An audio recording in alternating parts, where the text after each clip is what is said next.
Chaque jour, Charles et Carole vous présentent la leçon de l'école du sabbat.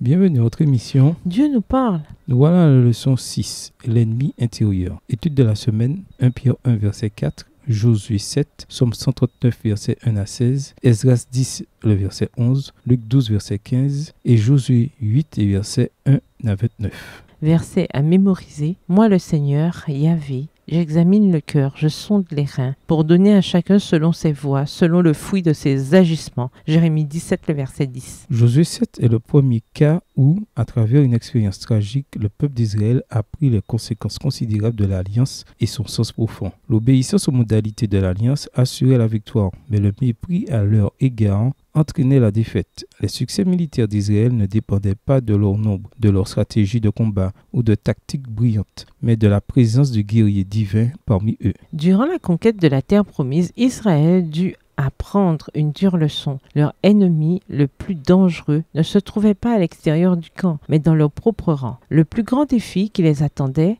ce n'étaient ni les murs fortifiés des villes cananéennes, ni leur technologie militaire avancée, mais la volonté obstinée de certains individus au sein de leur propre camp d'ignorer délibérément les instructions du Seigneur. En attendant notre héritage céleste, 1 Pierre 1, verset 4, Colossiens 3, verset 24, nous sommes face à des défis similaires. Tandis que nous sommes au seuil de la terre promise, notre fidélité est mise à l'épreuve. Et nous ne pouvons être victorieux qu'en nous abandonnant à Jésus-Christ. Au revoir. Et à demain si Dieu veut.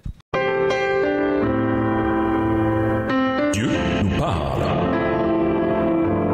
Chaque jour, Charles et Carole vous présentent la leçon de l'école du sabbat.